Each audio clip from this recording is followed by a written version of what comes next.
Olá, boa noite a todos e todas.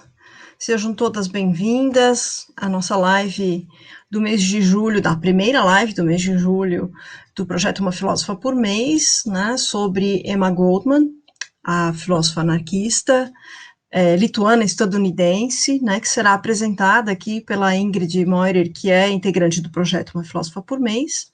A gente está esperando a Larissa Tokunaga conseguir se conectar aqui conosco, daqui a pouco a gente traz ela também, que ela é a nossa convidada para falar de Emma Goldman, que, na verdade, já nos contemplou também, já brindou o projeto com um lindo podcast, com respostas e reflexões excelentes sobre a Emma Goldman, já está disponível, já mandei para algumas pessoas, na verdade, sobretudo as pessoas que participam do projeto conosco via o Lefis, né?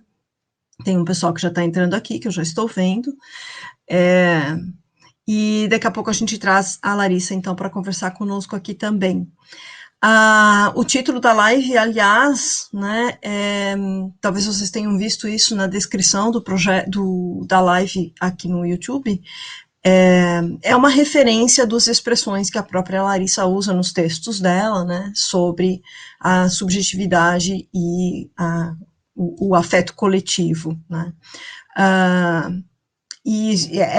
Textos muito instigantes, aliás, né, mas que sobre os quais a gente conversa, então, um pouco mais para frente.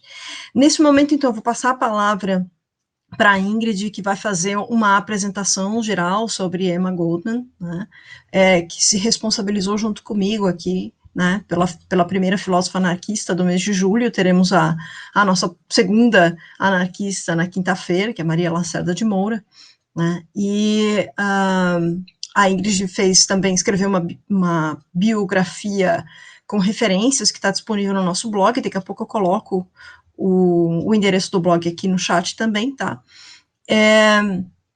Então, eu passo a palavra para ti, Ingrid. Vou sair um instantinho aqui e te deixo à vontade também, se quiseres falar, se apresentar um pouquinho antes, mas as pessoas também já te conhecem aqui do projeto, né? Então, muito obrigada. Seja bem-vinda também, Ingrid.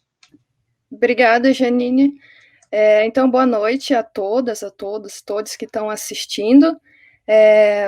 Pessoal que já acompanha o projeto já sabe, né? Nós não somos necessariamente especialistas nas filósofas que a gente está trazendo, mas daí a gente traz convidadas, né, para falar desses assuntos. E como a Janine colocou, eu escrevi uma bibliografia que está disponível no blog do Germina, e é basicamente assim, uma iniciação, né, uma pesquisa inicial para até mesmo pessoas que não estudam Emma Goldman possam ter um primeiro contato, possam entender, digamos, como que foi a vida dela, o que ela escreveu e assim por diante. Então, eu vou apresentar brevemente os principais fatos da vida dela, principalmente aquilo que os pesquisadores, né, as pesquisadoras falam que foram os eventos mais importantes, aquilo que realmente moldou o pensamento político dela, né. Então, a Emma Goldman, ela nasceu em 1869, na cidade de Kovno, na Lituânia, né, esse é, digamos, o nome em lituano, né, a língua própria deles, e ela faleceu no Canadá em 1940. Ela é uma filósofa, uma feminista, anarquista, ateísta e conferencista, e ela também estudava o drama, então, assim, ela tinha conhecimento de várias áreas diferentes, né. E ela é filha de pais judeus, ela teve uma infância difícil e ela recebeu pouca educação formal, só que, lógico, isso não impediu que ela se informasse, que ela realmente estudasse, né, como ela fez, na verdade, ao longo da vida toda dela. Ela escreveu vários livros, entre eles, né, e esse daqui foi, digamos, a partir de uma das pesquisadoras, né, foi o texto base para escrever essa bibliografia, que está disponível ali no blog do Germina, então, que se chama Vivendo a Minha Vida, e foi publicado em 1931. Então, o texto, digamos, o livro principal, assim, que eu usei de referência foi da Martha Solomon, que é uma biografia da Emma Goldman, e ela fala, então, que a Emma Goldman, ela esteve exposta a injustiças desde cedo, e isso não só, digamos, na vida pública dela, no trabalho dela, mas na família dela também. E daí já começaram então, digamos, as primeiras percepções de injustiça que ela teve, né? A família dela, então, ela nasceu em Kovno, né? E depois eles se mudaram para Königsberg, na Prússia, depois em São Petersburgo, na Rússia.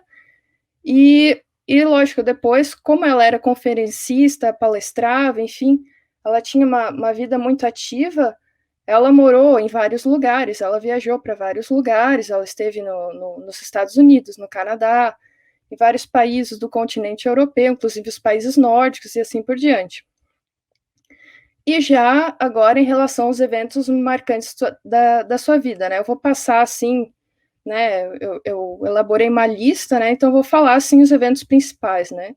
Ela chegou então em São Petersburgo, né? A família dela se mudou para lá e ela já chegou no momento histórico. Então, nesse momento, era a época do czarismo, né? O czar era Alexandre II e ele foi assassinado e eles atribuem isso ao movimento socialista russo.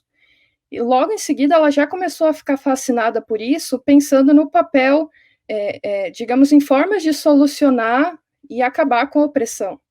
E além disso, ela ficou fascinada também, inclusive autoras ressaltam isso, que ela era fascinada pelas mulheres, né, pelo papel político que as mulheres tinham em ações revolucionárias.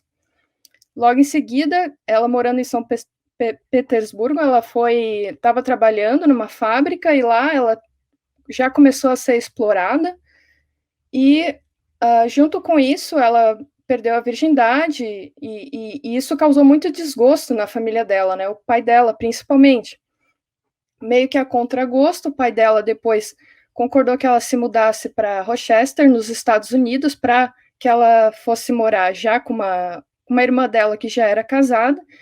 E ela fala, né, que chegando lá, vendo, por exemplo,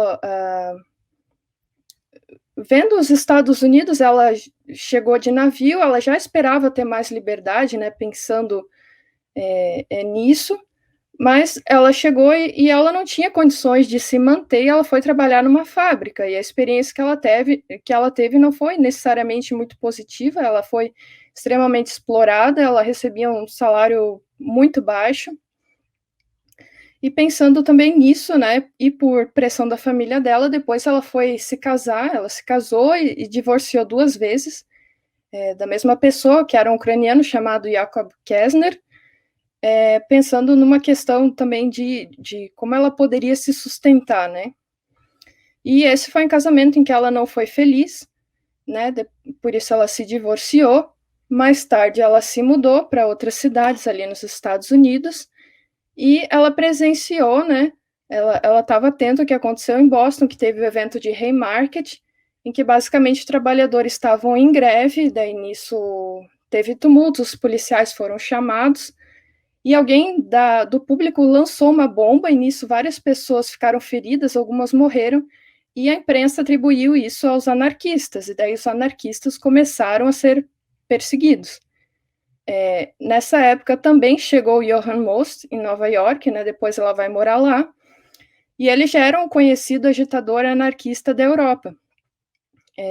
E ele tinha um jornal que, traduzindo do alemão, seria A Liberdade. Ele conhecia Marx e ele foi expulso do Partido Social Democrático porque ele não necessariamente concordava com as ideias de Marx. Então, a Goldman conheceu o Most, né, assim como Alexander Berkman, que vai ser um companheiro dela, vai ser amante, enfim, eles vão ter esse contato ao longo de toda a vida, e tudo isso começou em 1889, depois o Most, ele se tornou mentor de Goldman, e o Berkman também foi ter contato com ela, se tornou mentor e assim por diante.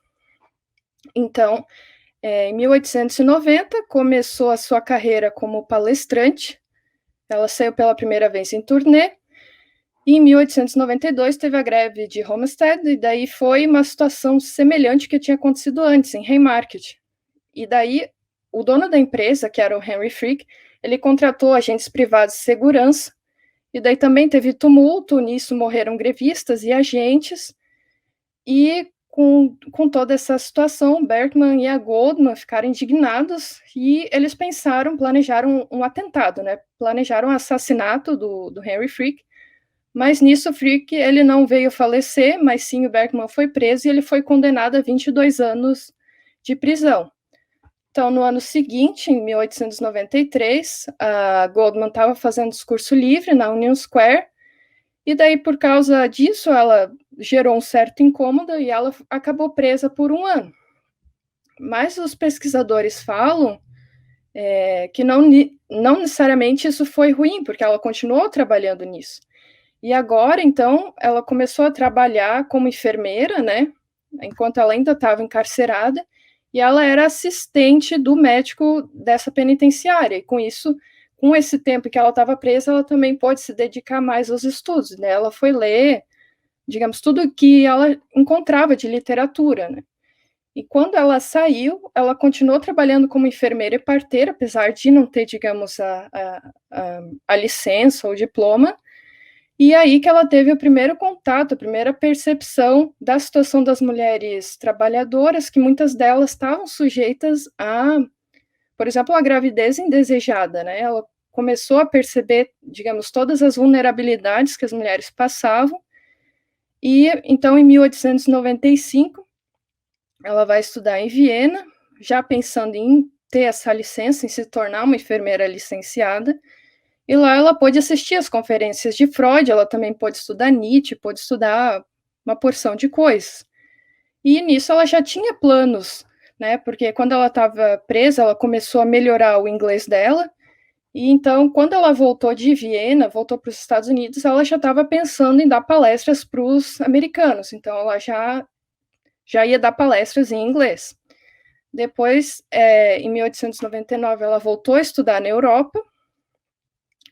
E 2 anos depois, quando ela retornou novamente aos Estados Unidos, aconteceu o assassinato do presidente McKinley e foi atribuído a um anarquista. E daí, por causa disso, a Goldman ela foi presa porque se pensava que ela tinha conspirado com isso, ela tinha, digamos, ajudado nesse plano.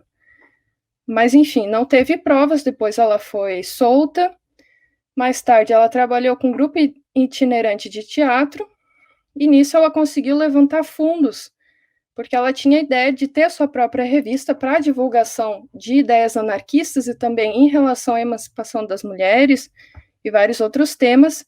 Então, em 1906, saiu a primeira edição da revista dela, Mother Earth, né? E já tinha 46 páginas, depois, por vários anos, essa revista foi sendo publicada e distribuída.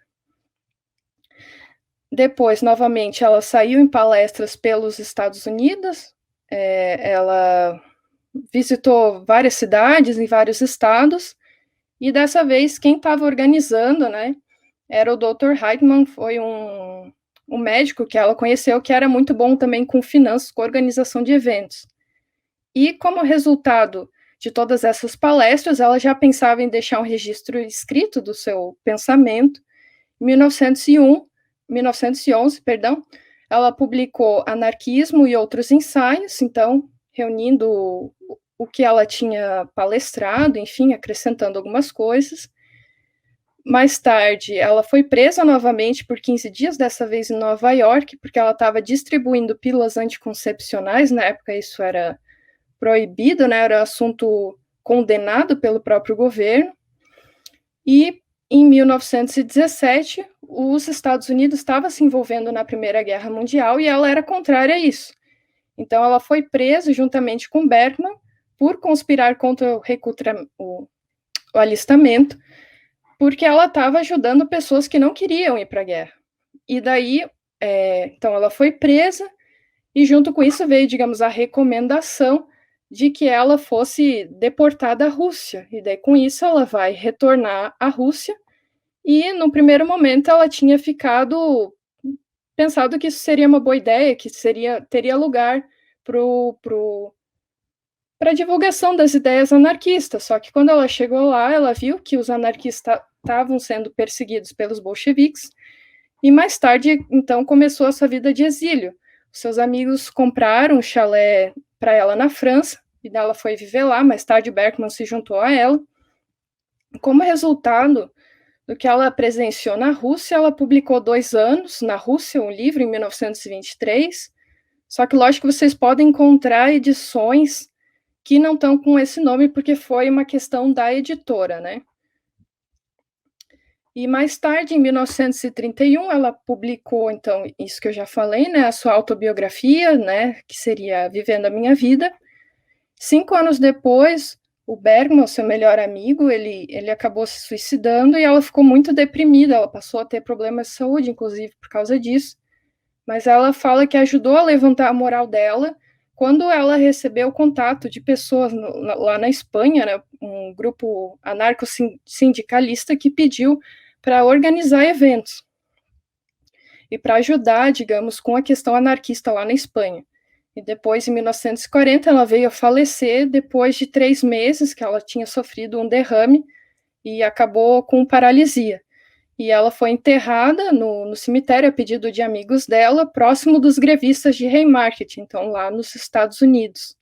E essa foi, digamos, um resumo assim dos principais acontecimentos, né, do que os especialistas colocam que foi o que mais marcou ela e que fundou, digamos, o pensamento político dela. Ingrid, muito obrigada. Para quem quiser se aprofundar mais, então o texto está disponível lá no blog, eu já coloquei o endereço ali.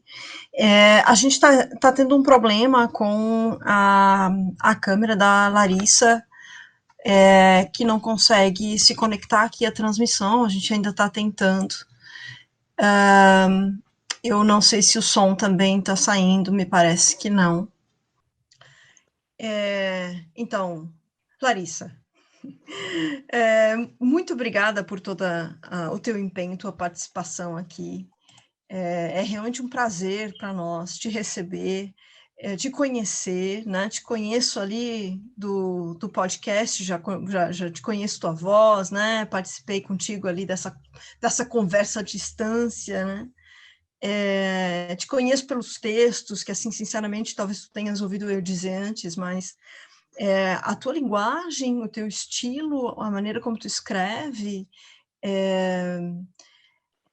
não sei dizer exatamente porquê, mas ela me é muito próxima. Eu fiquei muito interessada na tua escrita, nos teus textos, na maneira como tu escreve, realmente fiquei fascinada com a temática, mas com a temática tratada como tu trata a temática. Então, assim, realmente para mim é um prazer conversar contigo, tá? Mesmo assim. Eu acho que a Ingrid pode dizer algo nesse sentido também, né? A gente está aqui se aventurando pela Emma Goldman pela primeira vez. Para nós é uma primeira vez, tá?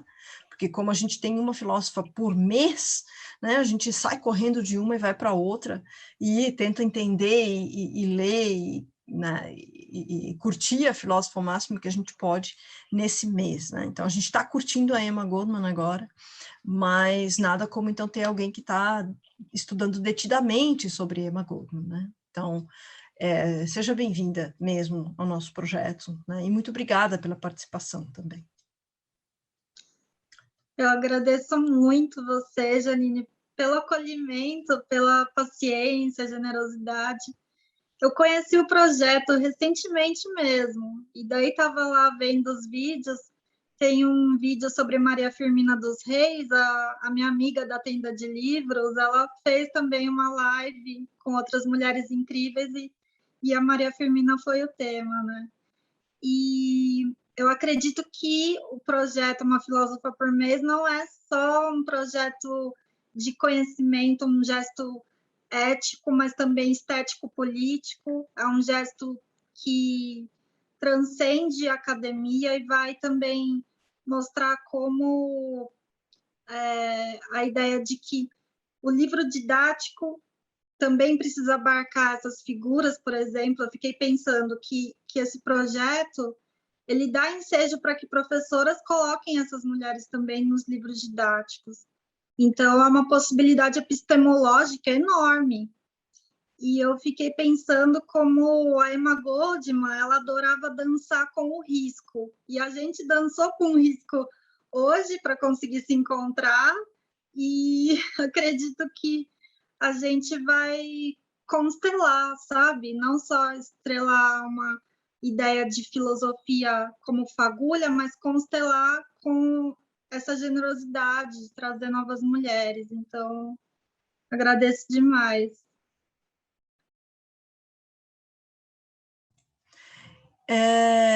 Não sei se Ingrid quer falar alguma coisa. Ah, sim. Não, eu queria Oi. agradecer a presença da Larissa. Eu fui ler os teus textos, assim, eu fiquei realmente encantada, assim. E ao mesmo tempo eu achei engraçado, porque a Janine escreve de uma forma semelhante, assim. E eu brinco que eu vou lendo com o dicionário do lado, assim, mais ou menos como eu faço quando eu leio Clarice Lispector. Sério, eu gostei muito das tuas ideias, achei muito original, assim, a tua forma de abarcar a Emma Goldman, e gostei muito das pontes que tu faz, assim, porque daí tu fala dos cínicos, tu fala de Foucault e tal, e eu achei isso incrível, assim, gostei muito realmente do teu trabalho. Queria te agradecer também por aquele texto que você colocou no blog, muito bom. Tem várias fontes, eu gostei de como você sintetizou a bibliografia também. E acredito que é uma oportunidade para a gente adentrar uma vida-obra, né? Porque não é só a obra, mas a vida da Emma Goldman era um ensaio cênico também para uma obra anarquista, e eu acho que vice-versa, né? Ela transita entre arte e vida mesmo.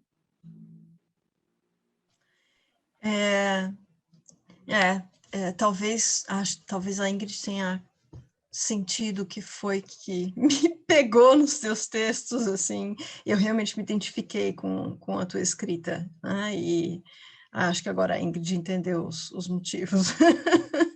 Mas realmente muito obrigada por isso, assim, eu me sinto contemplada na minha trajetória também, né? Nesse sentido.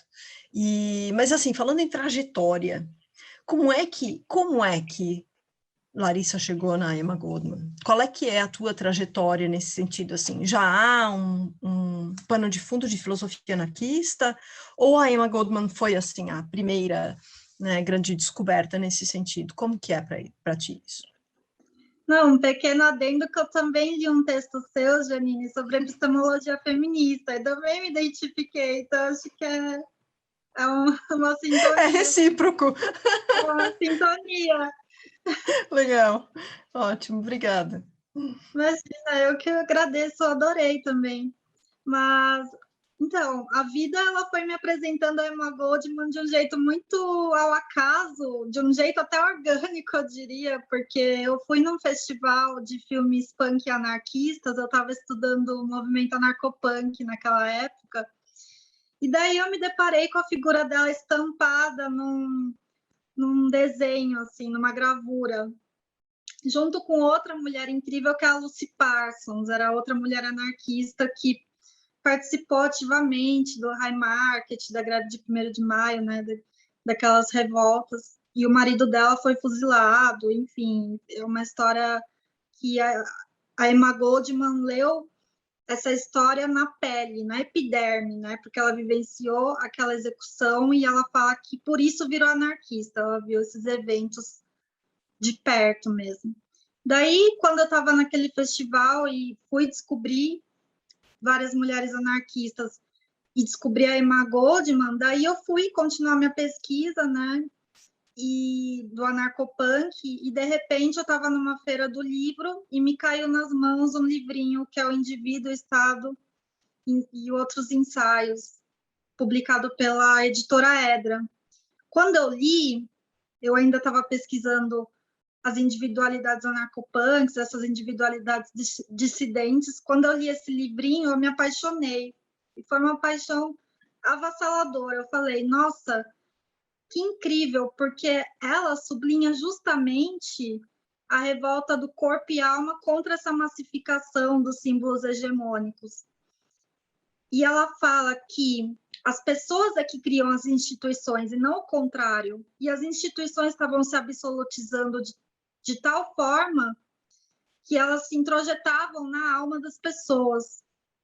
E essas pessoas se tornavam servis, como um corolário disso. E aí eu pensei, nossa, mas isso tem tudo a ver com o movimento anarcopunk, porque os símbolos da revolta estampavam o corpo daquelas jovens, daqueles jovens. E a Emma Goldman falava justamente isso, que a gente tem que se emancipar primeiro na corporalidade e na alma. Não dividir corpo e alma como a igreja faz, mas unir essas duas coisas e ir na contramão desses conceitos abstratos. Então, eu pensei, então vou enveredar no doutorado pela vida e obra de Emma Goldman.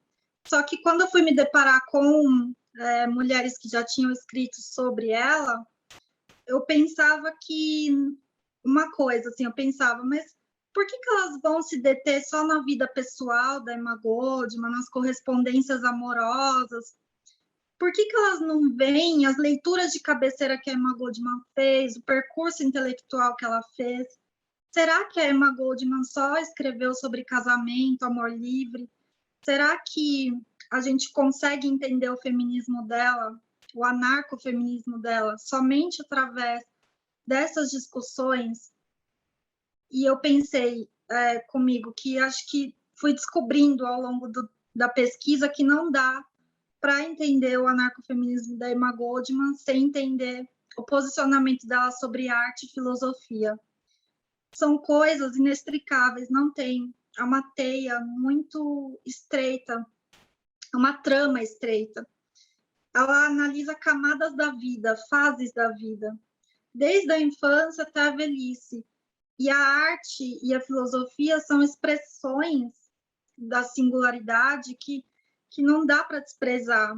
Tanto que o potencial filosófico seria também uma ideia de você criar laços outros com as pessoas a partir de uma demolição dos modelos impostos mesmo. Então, você faz esse gesto radical. E a arte, o gesto artístico, ele vai conseguir fazer uma espécie de mediação entre essas pessoas, porque vai provocar as emoções. E essas emoções, elas também têm um gesto, uma fagulha, que pode incendiar toda a sociedade e recriar a outra. Então, é mais ou menos por aí que eu fui. Mas explica também para mim, porque esse programa da USP, né, esse programa de pós-graduação, ele parece bastante peculiar, ele é um programa interdisciplinar, não? Ou não? Sim, o Diversas é um programa interdisciplinar. Eu sou formada em História, mas daí eu queria estudar o movimento anarcopunk, né, que é a história do tempo presente, década de 80, e eu não senti abertura.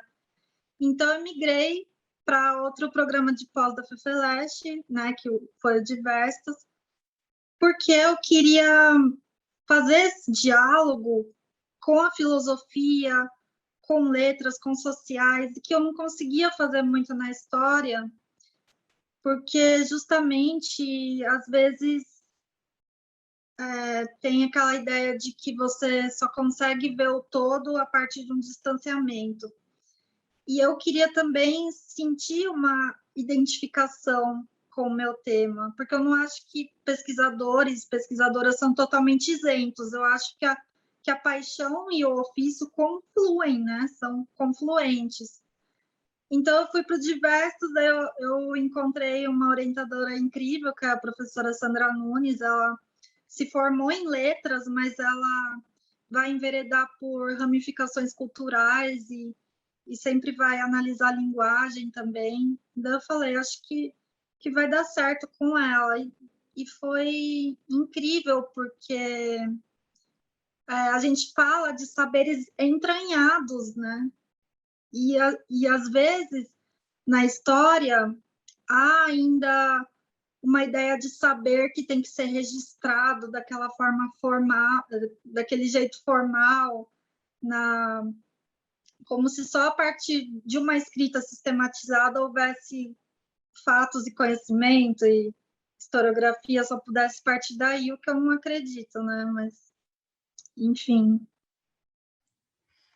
História e a filosofia têm algumas coisas em comum nesse sentido, com os seus problemas, aliás, né? Mas antes tu falou a respeito da questão do feminismo de Emma Goldman, né? E aí eu acho que eu vou abrir para que a Ingrid faça uma pergunta nesse sentido. O que tu acha, Ingrid? Não, pode ser, e daí eu peço licença porque acabou ficando meio longo, assim, eu tive que escrever, mas daí eu vou ler rapidinho. Então, eu coloquei assim, né? Você escreveu no texto Arte, Vida e Revolução na obra de Emma Goldman sobre diversas temáticas interligadas. O feminismo, né? Esses são os títulos que tu colocou, na verdade, né? Subtítulos no teu artigo. Feminismo sem adjetivos, o drama social moderno de Ibsen e individualidades, arte e revolução. E vi que o fio condutor é o individualismo no desenvolvimento dos indivíduos sem amarras institucionais ou dogmáticas. Inclusive, caberia uma crítica ao marxismo nesse sentido. Então, fiquei bastante interessada no feminismo, já que a Emma Goldman coloca que a paz ou a harmonia entre os sexos e os indivíduos não depende necessariamente de uma superficial igualação entre os seres humanos, nem tampouco supõe a eliminação dos traços e peculiaridades individuais. Então, eu penso que além de propor uma igualação, não propor, melhor dizendo, né?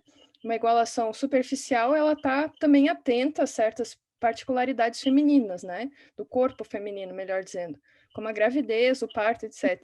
Então, a gente queria saber mais sobre esse feminismo que a Goldman desenvolve, né? Como que a gente pode pensar em algo que seria universal, mas que também dá atenção ao particular?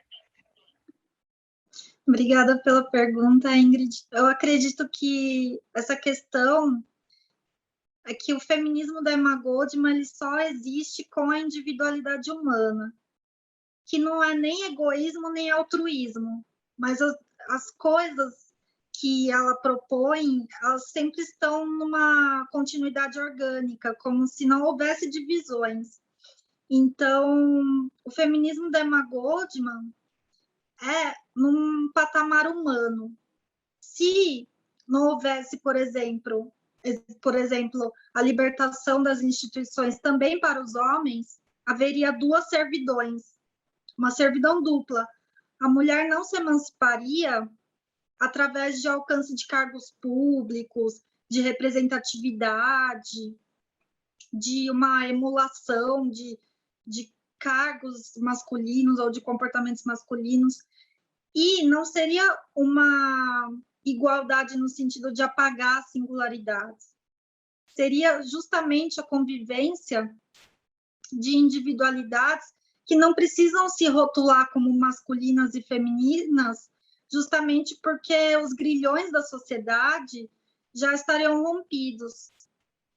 E há um feminismo, há um anarcofeminismo, que ela fala que começa na alma da mulher, justamente porque se ela não tivesse sua livre expressão corporal e na expressão da linguagem, nas artes, se ela não tivesse toda essa manifestação assegurada, ela não conseguiria se emancipar da religião, do Estado, do capitalismo. E, ao não se emancipar dessa estrutura, ela não consegue se desfazer desse papel que é tido como inerente à mulher de ser mãe ou de ser esposa. E ela reconhece que os homens também estão submetidos a uma estrutura que faz com que eles vejam no corpo da mulher somente essa ideia da mulher que vai parir soldados, por exemplo, para que o militarismo coopte esses corpos que acabaram de nascer. Então, é interessante porque a perspectiva dela é quase holística, é estrutural. Ela não consegue pensar camadas isoladamente, como se o direito ao voto, por exemplo, fosse garantir uma liberdade para as mulheres e elas fossem transformar a política. Ela não acredita nisso, porque a política já está corrompida na própria raiz, na própria semente que plantou a árvore já tá corrompida. Então, teria que pegar aquele solo, tirar as ervas daninhas, lavrar o solo, plantar de novo e ver tudo florescer de um jeito que o feminismo fosse humano também, que abarcasse a expressão de uma humanidade que não precisa desses rótulos, não precisa de um antagonismo entre os sexos. Ela fala que essa dualidade dos sexos é um artifício, e esse artifício vai contra a natureza, vai contra as potencialidades da própria natureza. E acredito que é basicamente essa ideia, mas não só da Emma Goldman, de várias outras mulheres anarquistas. Então, eu costumo dizer que a Emma Goldman não está à frente do seu tempo, ela está no fervilhar de seu tempo. As mulheres com as quais ela conviveu, escritoras, artistas, elas também estavam vendo essa emergência de outra subjetividade, uma subjetividade que só consegue ansiar pela autossuficiência, pela autoexpressão, a partir de um convívio com as pessoas que seja um convívio não verticalizado, mas horizontalizado.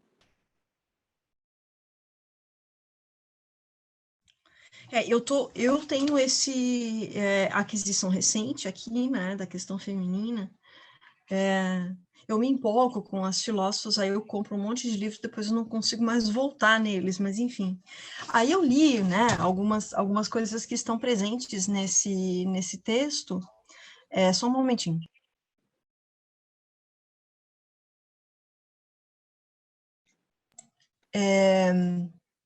E aí um trecho final, justamente, de um dos textos, né, que é sobre a questão do sufrágio, eu acho, né, onde ela está falando, né, e eu não sei o que tu pensa disso, mas eu me lembrei um pouco da Angela Davis, que também faz um pouco essa denúncia, né, de que o voto parecia ser o elemento milagroso de emancipação das mulheres, né, e ela parece dizer a mesma coisa, que vocês acham que o voto vai dar a liberdade, assim, como se fosse com uma varinha mágica, né, é isso, assim, e aí tem um trechinho final que realmente me surpreendeu, assim, em termos talvez desse fervilhar do seu tempo, né, porque ela diz, né, que naturalmente, se a emancipação parcial visa conquistar a emancipação completa e verdadeira da mulher, terei que acabar com a noção ridícula de que ser amada, amante e mãe é sinônimo de ser escrava ou subordinada. Mas aí o trecho que realmente me surpreendeu foi, né, terá que eliminar a noção absurda de dualismo dos sexos, ou que homens e mulheres representam dois mundos antagônicos. Nossa, as feministas hoje ainda não conseguem compreender uma parte dessa afirmação, né? Não sei, eu realmente fiquei bastante impressionada com essa afirmação dela. Essa edição desse livro da Biblioteca Terra Livre, que faz um trabalho incrível, né? E esse trecho que você citou é um dos trechos que eu usei num ensaio, justamente para falar sobre esse feminismo. Porque a Emma Goldman, ela não se auto-intitula feminista, nem anarcofeminista, porque anarcofeminismo é um termo mais recente, né? Sim.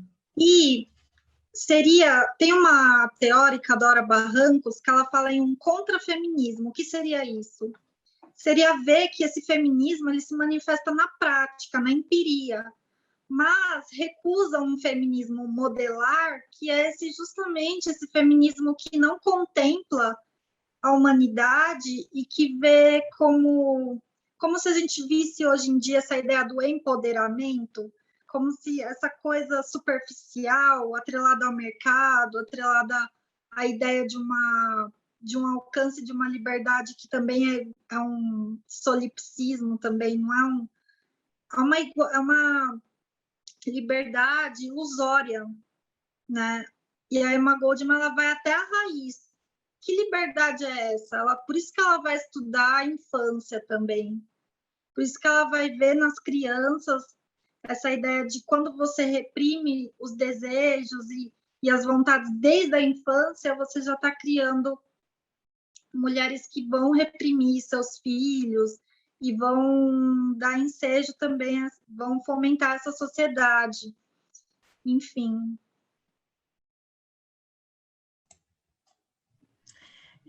Sim, mas obrigada. Ingrid, queres fazer mais uma pergunta? É uma pergunta que, de alguma maneira, resgata o que tu estava falando antes, né? Sobre a libertação, assim, de todos os indivíduos e de não... Essa questão de não usar rótulos, entende? De não denominar as coisas de uma maneira fixa. E eu queria saber, a gente formulou uma pergunta a respeito da sexualidade, né? Num desses textos, porque a gente leu, eu tive acesso pelo menos a 2 textos que tu escreveu, né? E ainda aqui, Arte, Vida e Revolução, tu falou colocou um trechinho, né? Falando do prazer, né? Diz que o prazer, ele seria, digamos, um aliado do exercício cotidiano do anarquismo. Então, foi essa maneira que eu entendi quando tu usou esse conceito. E a pergunta, eu vou ler aqui, né? Li também em outras autoras que falavam sobre a sexualidade, tal como pensada por Goldman, né? E então a pergunta: de que modo a liberação da sexualidade, especialmente da feminina, poderia não acarretar no escravismo involuntário dos corpos, ou seja, assim, gerar, né, não ter nenhuma proteção, autonomia individual? Acho que isso é um tema recorrente, assim, cada vez que se fala de liberação sexual, né? Eu acredito que a Emma Goldman estava querendo dizer com isso, essa inextricabilidade da potência sexual com a libertação do corpo da mulher, do corpo-alma, porque ela viveu numa época de muita censura, de um puritanismo nos Estados Unidos.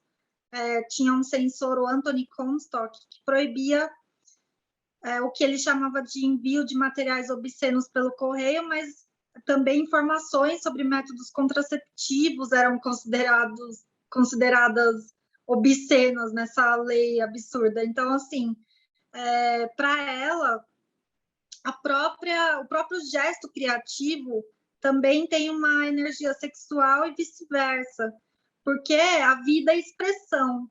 E a liberdade só acontece alinhada à vida, logo ela também é uma questão de uma energia que a gente poderia chamar de vital. A Emma Goldman tem essa perspectiva vitalista, de uma libertação, de uma emancipação do corpo e alma alinhada à natureza, tanto que ela teve uma revista, né, com outras pessoas anarquistas, a Mother Earth, e na capa dessa revista, da primeira edição, você vê a ilustração de uma mulher e de um homem nus, com grilhões rompidos e acenando para um novo amanhecer. Então, você vê esse alinhamento da natureza com a ideia de que você vai poder ter sua singularidade assegurada e numa sociedade em que o seu corpo ele não vai ter que padecer, ter que ser autossacrificado ou ter que ser redimido por uma religião, por um ascetismo cristão, porque no cotidiano você vai poder fruir essa liberdade já na sua expressão artística, por exemplo. Ela fala que a arte não é para ser uma evasão dos desejos, como se artistas fossem pintar quadros para, por exemplo, dar vazão às suas pulsões sexuais, eróticas. Não é isso. Não é para evitar. Não é para evitar que essa energia transborde na sociedade. Pelo contrário, é para transbordar mesmo. E a arte é esse veículo também. Então, acredito que para ela, o puritanismo era uma força reativa contra a qual esse corpo-alma deveria lutar constantemente. Não era uma questão doméstica, era uma questão política e ético-estética também. Então, a arte deveria se alinhar justamente com esses desejos. Desejo não como falta, mas como potencial de desconstrução e construção de outra subjetividade. Então, não sei se eu respondi a sua questão, mas eu penso que essas coisas elas estão no âmago do pensamento da Emma Goldman. Não sei. Ela parece estar falando já antes do próprio slogan, né? De que o pessoal é político, né? Sim, Sim. Que com demora um certeza. tempão para vir, né? E ela já está falando. Não, e eu fiquei pensando também, já que ela assistiu às conferências de Freud, né? Porque o Freud, ele fala muito nesse contexto de repressão sexual, e daí ele acaba desenvolvendo, só que tu vê, assim, uma notável misoginia, né, nos textos dele, mas de alguma maneira ele estava falando da liberação sexual e da importância disso para a vida das pessoas. Eu acho que a Emma Goldman, então, ela faz um trabalho muito interessante de expandir essa noção para todos os indivíduos, né? Ela se deparou com uma psicologia nascente e com uma sexologia que estava emergindo. Então, quando ela foi para Viena, muito bem lembrado, né, que ela foi para Viena, teve vários contatos com pessoas dessa área da sexologia também. Havelock Ellis, por exemplo, ela tomou contato com essa obra, e esse autor ele fala muito sobre dança, sobre a filosofia do amor, sobre essas emoções que não são o oposto de uma vida ética, pelo contrário, são coisas que facilitam e que alimentam essa vida ética. Então, ela vai ler também os estoicos, mas eu acredito que ela vai ler os estoicos para mostrar que a vida simples, sem instituições, sem mediações abstratas, era importante tanto quanto essa questão dos prazeres. Não tanto para moderar esses prazeres, controlar esses prazeres, mas acredito que ela conjuga os estoicos, aos sexólogos, ela vai conjugando várias correntes que aparentemente são díspares, mas que ela vê justamente como você não descolar o corpo da sua alma, do seu pensamento. Nesse sentido, eu quero voltar a essa questão dos estoicos em seguida, mas nesse sentido, né, eu não sei se eu consigo elaborar isso muito bem, mas me parece que toda essa argumentação é justamente o que também permite, não sei se permite é um bom verbo para usar nesse sentido, mas, né, é aquilo que sustenta o argumento a respeito da homossexualidade, né? Porque, afinal, se estamos falando de prazer, de sexualidade, mas também de liberdade, de singularidade nesses termos, né? Eu não preciso da heteronormatividade regulando esta singularidade, né? Então, me parece que isso tem aqui também, né? É um outro tipo de argumentação a respeito da homossexualidade. Não sei se tu concorda, se eu estou colocando isso bem, mas me parece que é um pouco por aí. É exatamente isso, porque ela tem uma passagem que ela fala: eu dediquei minha pena, minha escrita a essas pessoas cuja psicologia é desviante desses modelos. E essa psicologia tem que ser abarcada pela sociedade como algo que faz parte intrinsecamente dessa coletividade, porque não tem como haver laços coletivos sem a emergência dessas psicologias que são totalmente diferentes umas das outras. E eu acho interessante que quando o Oscar Wilde foi rechaçado pela sociedade, a Emma Goldman, ela foi uma das pessoas que falou justamente: o Oscar Wilde é um grande artista justamente porque ele foi perseguido, justamente porque ele defendeu uma subjetividade que ia na contramão de todos os padrões geralmente aceitos, e esses padrões massificados na arte são totalmente palatáveis e vendáveis.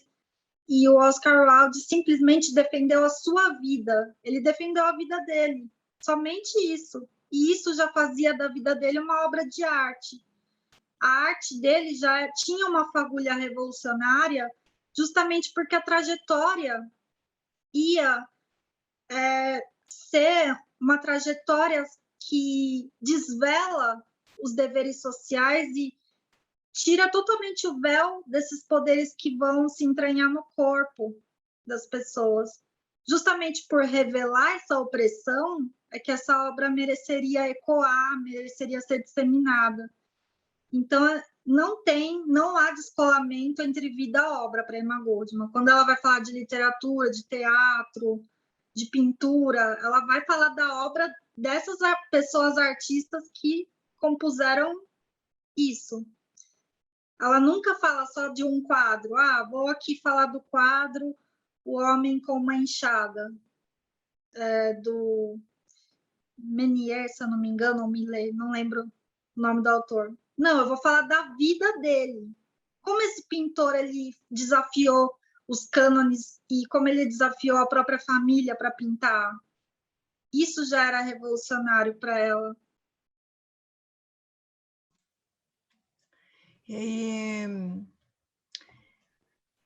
De fato, é bastante difícil falar da Emma Goldman, porque os aspectos todos se entrelaçam, né? Então, assim, eu estava querendo aqui fazer uma pergunta a respeito da questão do estoicismo, porque me parece que a gente pode ler a mesma ideia que talvez Foucault desenvolva a respeito dos exercícios, né? Dessa questão... talvez agora, na verdade, me veio um outro autor na cabeça, que é o Pierre Hadot, né, que fala dos exercícios espirituais que são advindos, por exemplo, da filosofia antiga, com os helenistas, sobretudo, né, então os estoicos entre eles. Mas aí eu queria linkar isso com a tua ideia sobre os cínicos, né, porque não me parece que os estoicos e os cínicos estejam tão distantes assim uns dos outros, né, embora os cínicos sejam mais escrachados, digamos assim, nas suas manifestações, mas os estoicos têm lá as suas anedotas também. E eu sou bastante fã, assim, dos estoicos e de Pirro em particular, né? Então, gostaria de te ouvir sobre isso, mas aí o que eu estava pensando era assim, eu estava elaborando essa pergunta na minha cabeça, ao mesmo tempo que tu começou a falar sobre o modo como o Oscar Wilde pode ser justamente a figura exemplar disso que ela está falando a respeito dessas atividades espirituais ou desse exercício, dessa estética da vida, né? Que está presente em Foucault. Aí eu pensei, então não tem muito como falar de uma coisa sem falar da outra. Acaba sendo super complicado falar de Emma Goldman, porque a gente tem que trazer meio que tudo junto.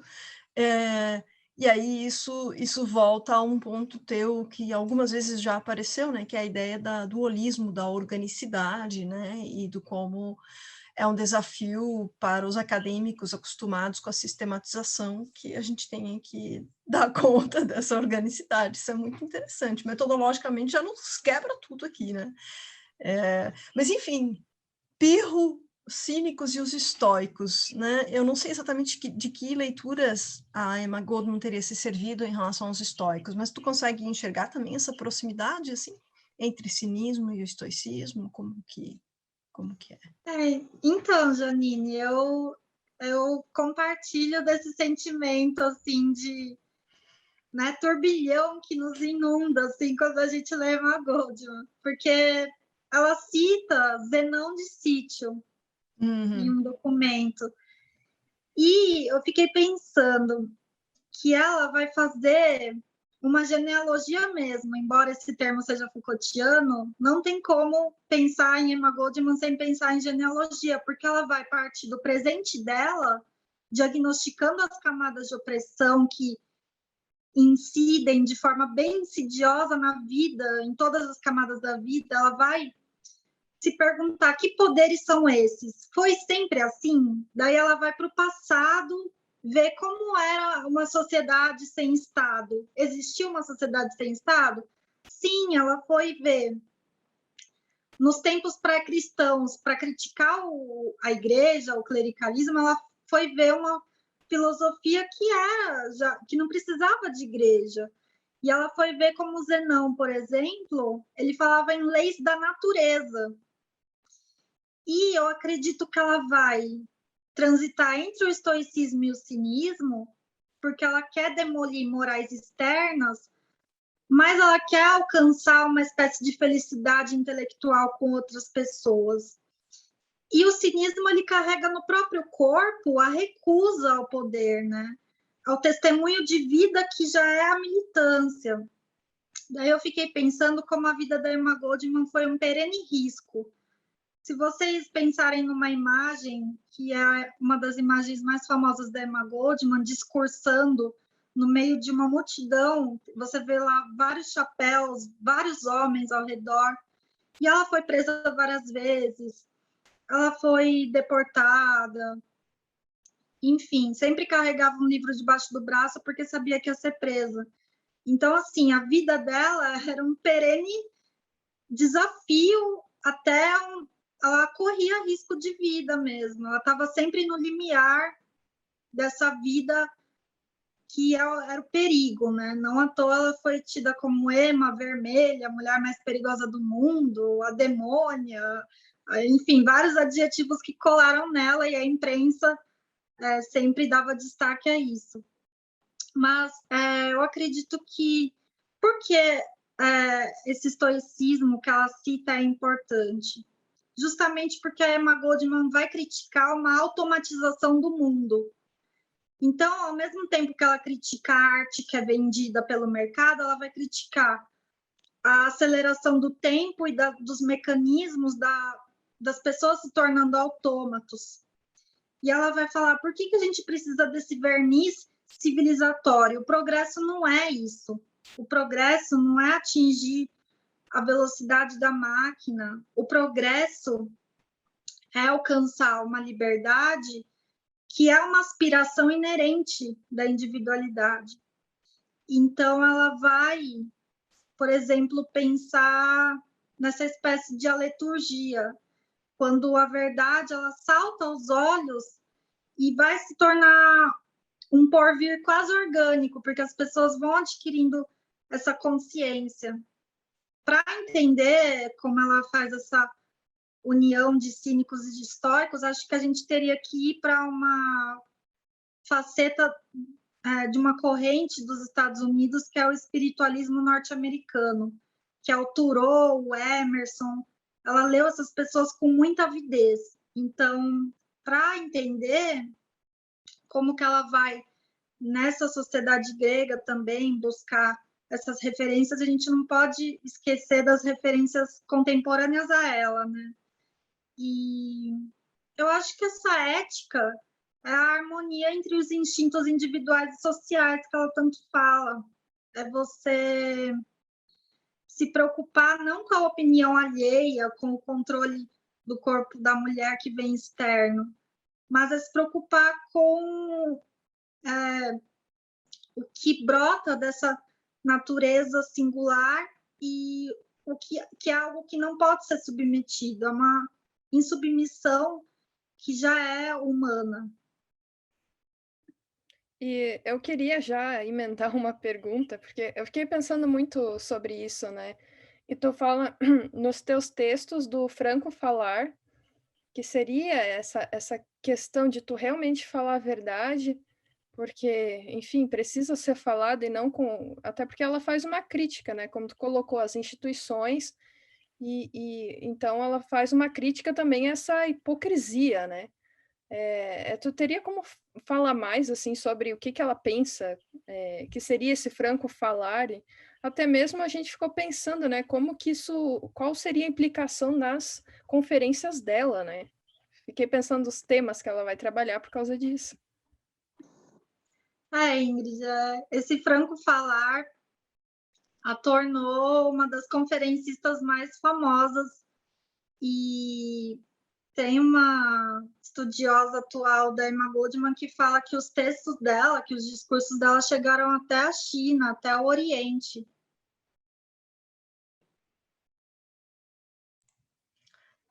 Larissa, estás aí? Caiu? A tua câmera, na verdade, não está mais aparecendo. Ai, gente, o que está acontecendo? Espera aí que eu vou tentar. A gente... Ah, sim, agora tá aí, tá tudo bem. Tá difícil hoje. Deixa eu pensar o que eu estava falando. As conferências da Emma Goldman chegaram a ter fronteiras transnacionais. Ela foi sem fronteiras mesmo.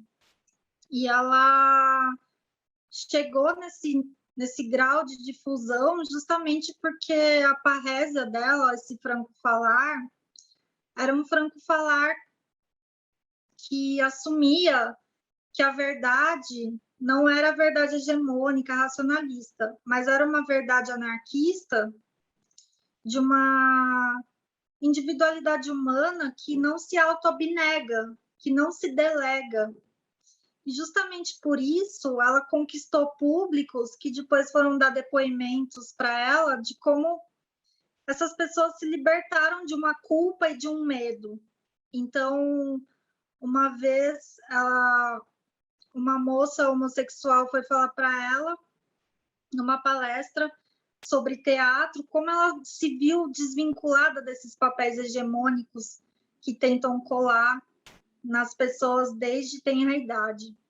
E esse franco-falar, essa parrésia, é uma parrésia sem representatividade. A vida da Emma Goldman já fala por si. Então, e já assume esse risco. Então, eu acredito que essa ideia de você...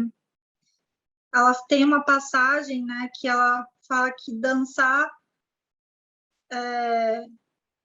até a morte, que fim mais glorioso. Ela tem essa frase.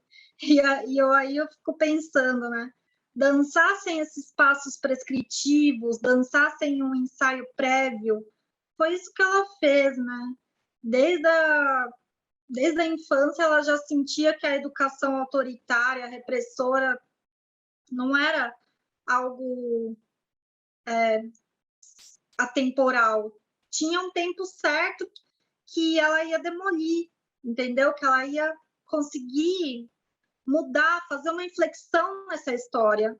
As coisas não têm uma fixidez fora de um contexto. Pelo contrário, esse porvir humano vai chegar no momento em que as pessoas acreditarem que a verdade é a verdade do corpo-alma. Só tem essa verdade, não tem outra.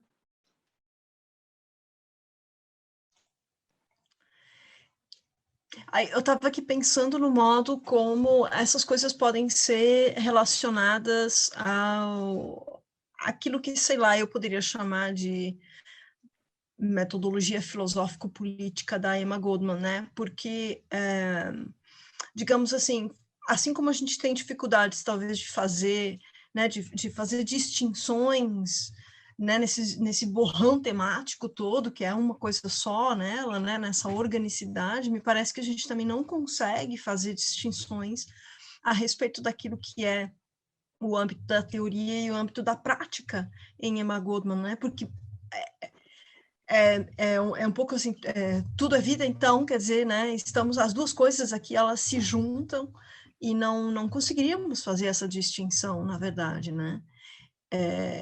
E, de alguma forma, me parece que tudo isso que ela faz, assim como tu tinha falado em relação à maneira como ela considera os artistas, né, ou as obras dos artistas como inseparáveis das suas biografias, né, me parece que a gente pode fazer isso também em relação a ela, né.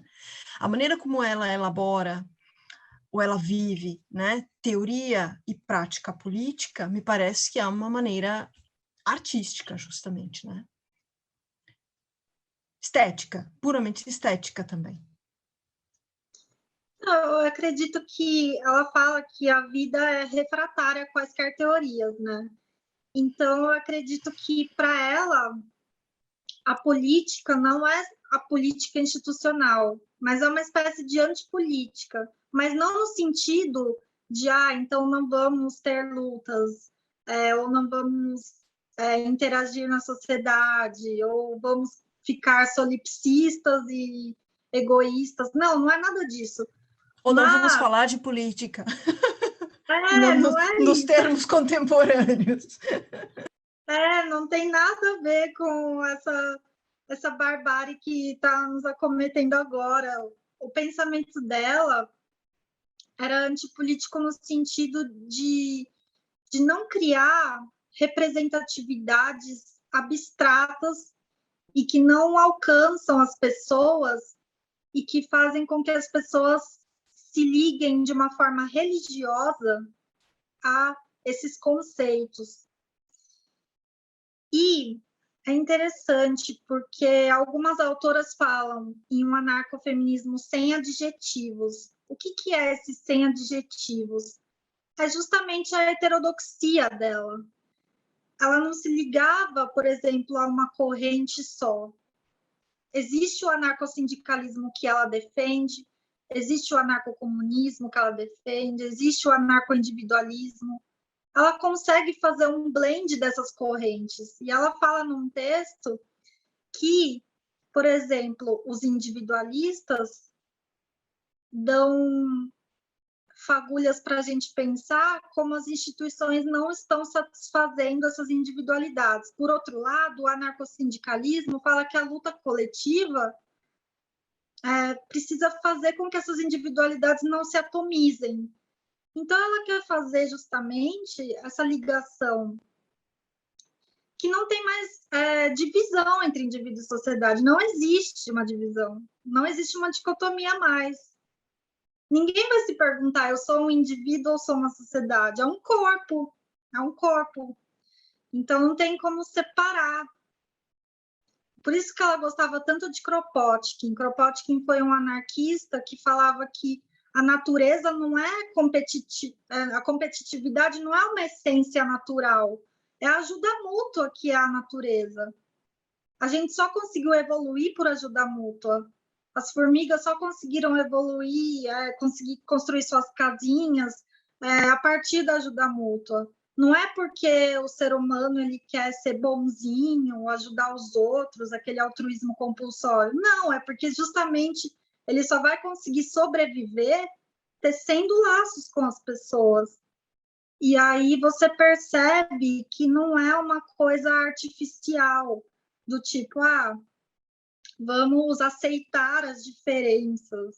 Não é disso que se trata. As diferenças já compõem o todo já comporta as diferenças. Não é uma liberdade ilusória colocada numa revolução do futuro que vai ser inalcançável, uma utopia.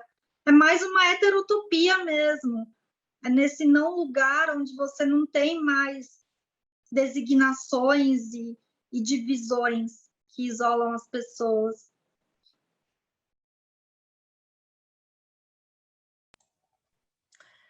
Esse termo de heterotopia também tem... ela pensa nesse termo a partir do teatro, por exemplo, né? Ela não pensa nesse termo porque é do Foucault, né? Mas ela constrói uma ideia de uma revolução que não vai estar no futuro, de uma revolução imediata.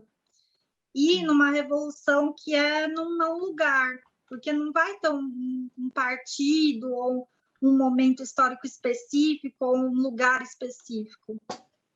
E você falou do teatro, eu acho interessante, porque ela fala que o teatro pode ser tão um difusor de um pensamento radical quanto a própria dinamite. Ou seja, é porque vai difundir a ideia justamente de um espaço em que a vida imita a arte e a arte imita a vida, e vice-versa. São coisas que estão sempre unidas. E é interessante porque o teatro, para ela, é um gesto político, não é uma fruição. Não é, eu vou falar de teatro porque eu não quero falar de luta política, de luta sindical. Pelo contrário, ela ia até os trabalhadores das minas falar de teatro, porque ela achava que a consciência contra os deveres sociais começava na palavra que pousa na epiderme mesmo, naquela sensação de de não pertencimento que vai gerar uma revolta e uma revolução social por conseguinte. Mas ela também falava de teatro para a elite liberal, para intelectuais, para a classe média. Por quê? Porque ela achava que o teatro poderia despertar nessas pessoas que nunca viram as condições excludentes de perto e que colaboram para que essa condição se perpetue, que através do teatro essa consciência iria fazer com que essas pessoas tivessem uma inflexão no pensamento. Nossa, eu estou colaborando para essa sociedade iníqua. O que eu posso fazer para, enquanto uma elite que precisa dinamitar essas relações verticais, o que eu posso fazer para mudar essa sociedade? Então, eu acho interessante que ela transitava entre todos os estratos sociais, ela falava para as pessoas não anarquistas, e ela não tentava ser proselitista falando que todo mundo ia virar anarquista, porque o anarquismo, na verdade, ele ia ser sentido pelas pessoas. Ela tem um ensaio que ela fala que o anarquismo está no sangue dela, que ela já nasceu anarquista, que essa verve ela é mais sentida do que teorizada. Então, ela não vai falar assim, todo mundo vai virar anarquista, vamos convencer as pessoas. Não, essas pessoas, elas vão entender que a natureza não é você perpetuar essas instituições. Entende? É algo que também não é só racional. Que é sentido. Que é sentido. E que organicamente as pessoas vão se tornar anarquistas. Mas não é com um programa partidário, ideológico, inculcado nas pessoas que elas vão virar anarquistas. Elas vão virar porque elas vão perceber que essa sociedade está partindo para a autodestruição. Não tem mais nada a ser construído, não vai sobrar nada. Não é com uma carteirinha, né? Também, a carteirinha. Ela questiona muito essa ideia da carteirinha anarquista. Que qualidades e características eu tenho que ter para ser aceita? Quando ela vai dançar naquela festa, é justamente um anarquista que a interpelou e falou, mas olha, você não pode dançar desse jeito, não é uma pessoa que dança desse jeito, não está colaborando para a causa anarquista, para o ideal anarquista. Daí ela fala, mas esse ideal é o ideal da beleza, do prazer, é o ideal da humanidade também, e eu não posso dançar? Como assim? Como assim, né? Que é daí que vem aquela frase, né? A famosa frase de que, né? Se não posso dançar, não é minha revolução. Né? Uma frase que na verdade nem sei se ela falou essa frase exatamente desse jeito, mas né? É daí que vem. Não, é uma frase apócrifa. Criaram essa frase a partir de outro excerto, que é quando ela relata na autobiografia dela que ela foi dançar numa festa e vieram censurá-la. Daí ela fala, dançar até a morte, que fim mais glorioso, né? E ela leu um sexólogo, Havelock Ellis, que tem um ensaio sobre vida e dança. Dança e vida são sinonímias, né? São continuidades. Eu vou deixar a Ingrid fazer talvez a última pergunta, pode ser? Que aí claro. A gente pode se encaminhar talvez para considerações finais, assim. Na verdade, não, acho que não tem mais perguntas, porque a gente foi tocando em todos os pontos, né? Mas, de repente, Larissa, se tu quiser fazer um fechamento, acrescentar mais alguma coisa. Pois é, tem algum aspecto de Emma Goldman que, por exemplo, seja agora, seja no podcast, que a gente não tenha tratado, mas que te interessa, ou que te interessa, mas que tu ainda não estás estudando, mas assim, tá olhando, né? Não sei se tiver alguma coisa que tenha ficado por falar e que a gente não tenha percebido, não tenha tocado. O que eu tenho percebido cada vez mais é que a Emma Goldman, ela tem uma ética que costura biografias e fala dessas vidas outras. Então, ela sempre escreveu biografias de mulheres, por exemplo, da época dela.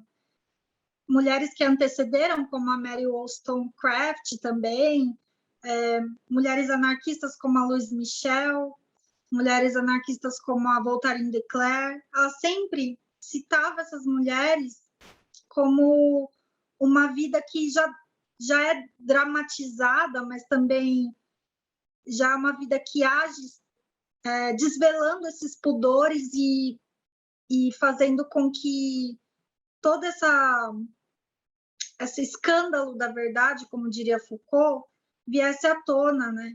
Então ela vai arrolar várias biografias de mulheres e de outras personagens históricas, justamente para fazer uma propaganda pelo exemplo, a vida como exemplo, e não só a propaganda pelo ato, como ataques terroristas, a bombas, sabotagens. Então, a Emma Goldman, ela vai ver essa ideia do cinismo, né? Não nomeando esse cinismo, ela não pega os cínicos e vai nomeando os cínicos, mas ela vai pegando exemplos do seu cotidiano, e a ética da amizade também era muito cara a ela. Tanto que nos epistolários infindáveis da Emma Goldman, a gente vê como essas amizades não são aquelas amizades que a gente está acostumado a pensar em amizade como a pessoa que é só boazinha com a outra e vai ser a companheirinha perfeita. Não, a amizade também vai revelar esse agonismo, essa luta constante, essa batalha, e as pessoas vão revelando facetas que provocam também a rever as nossas próprias consciências. Então, eu acredito que isso é muito importante e que ela fala de uma ética das amigas enquanto prática da própria vida dela. Não é enquanto teoria, não é enquanto um estudo, é enquanto prática mesmo. É o testemunho pela própria vida. Ela fala que aqueles que se comprometem com as aparências não têm coragem. Então, a coragem, para ela, era uma ideia de você romper com não só com uma linguagem hegemônica, mas com um mundo ilusório, abstrato, que ela chama de fetiches, que ela chama de fantasmas. Enfim, acho que é mais ou menos isso. Não sei. Eu estava pesquisando aqui na minha colinha se eu queria falar mais alguma coisa. Essa ideia dos modelos, né, dos exemplos, né, tem de fato um fundo helenístico aqui, né, tem um fundo, assim, de estoicismo, cinismo até, né, epicurismo. Aliás, para o epicurismo, a amizade também é, talvez, né, uma pedra fundamental das relações sociais, né. Então, eu consigo ver, assim, ecos, né, desses conceitos, né, nessa proposta das biografias, de tecer as biografias como exemplos, assim, né.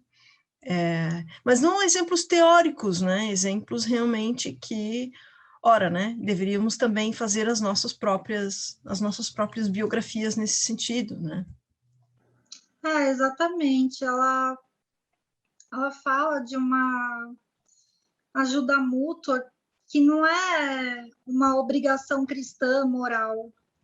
Pelo contrário, é você justamente perceber que a sua subversão, a sua emancipação depende da emancipação da outra pessoa. Então, não é uma liberdade negativa no sentido de precisamos nos livrar disso, de algo. É uma liberdade construtiva no sentido todos só podem ser livres enquanto não houver nenhuma pessoa servil, entende? E ela fala até de servidão voluntária também, do La Boétie. Ela cita o La Boétie, eu acho interessante. Porque não tem como você se emancipar se você acreditar nos ídolos da servidão, né? Não, excelente. Eu acho que é isso, né, Ingrid? Eu só tenho... Eu, pelo menos, estou com 1000 ideias na cabeça, assim. Uhum. Cada vez mais apaixonada pela Emma Goldman, querendo saber mais. E tentando compreender, né, todo esse tecido orgânico, né, de conceitos, né, e que a gente tem tentado trazer talvez um pouco, né, Ingrid, não sei se concordas comigo, mas, né, talvez um pouco para as nossas práticas aqui dentro do projeto, né. Algumas coisas me parece que a gente tenta dar concretude, né, a esses conceitos, a essas ideias, né. Então, assim, eu fico muito feliz, eu me sinto realmente contemplada pela descoberta, né, de Emma Goldman como uma figura que nos ajuda a pensar sobre esse mundo, né.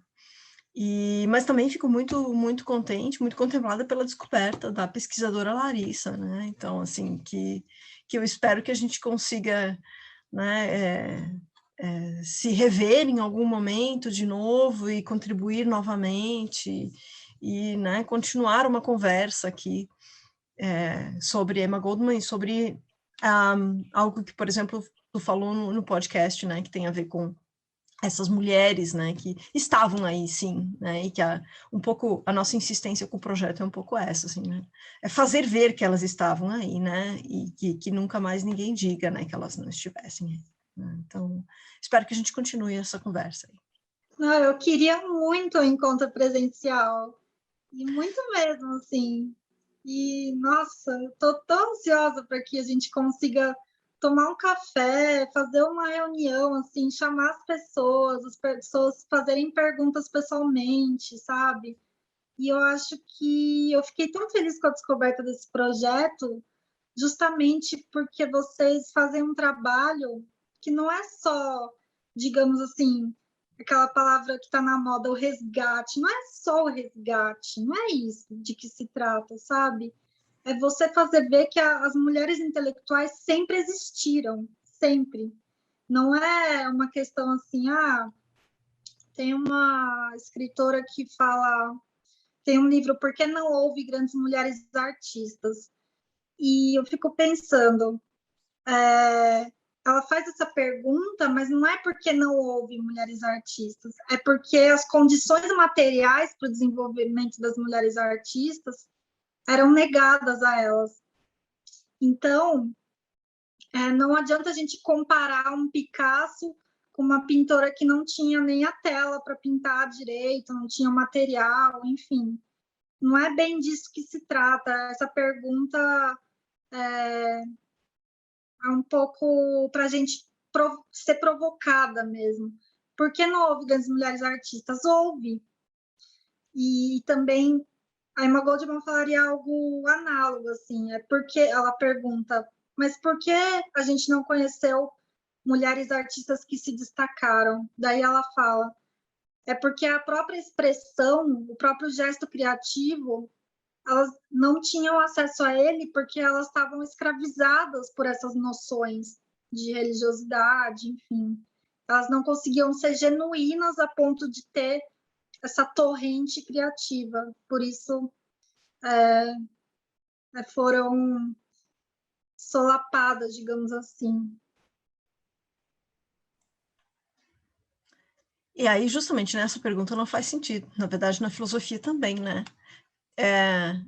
Tem um livro da Maria Luísa Ribeiro, né, uma portuguesa, que diz assim que a pergunta por que as mulheres não fazem filosofia? É uma pergunta totalmente sem significado, sem sentido, né? Porque ela não compreendeu que as mulheres sempre fizeram filosofia, né? Então, vai no mesmo sentido. E o que a gente faz questão de fazer e de mostrar é um pouco isso, assim, não, peraí, vamos parar com estas perguntas, né? Faz favor, vamos olhar aqui para o nosso passado, mas também para o nosso presente. Eu acho que isso é bem importante, porque tudo que a gente tem feito tem um pouco a ver com essa ideia, né? Nós também precisamos ser vistas, ouvidas aqui como pesquisadoras, como filósofas, né? Como em seu legítimo direito, assim, né? Então, acho que é um pouco isso. Queria agradecer vocês muito, assim. Ai, gente, sobretudo pelo espaço, assim, generoso, sabe? Eu me senti muito acolhida e, enfim, problemas técnicos existem, mas espero que a gente tente superá-los aí. Não, e a gente depois supera com um café pessoalmente, né? Ah, vai rolar, já vai acabar isso tudo, Com né, certeza, Ingrid? com certeza. Certo, não, mas eu também agradeço muito a tua presença, a tua participação, mesmo assim, de coração, a gente está bem contente com os problemas técnicos, eles existem e isso não nos impede de continuar o nosso trabalho, né? Então, assim, te agradeço mesmo. Obrigada por ter ficado conosco aqui, ter topado a conversa, né? Acho que saímos nós três muito felizes. Ah, eu também, estou muito feliz, muito. Agradeço demais, demais, demais. Obrigada, então. Obrigada.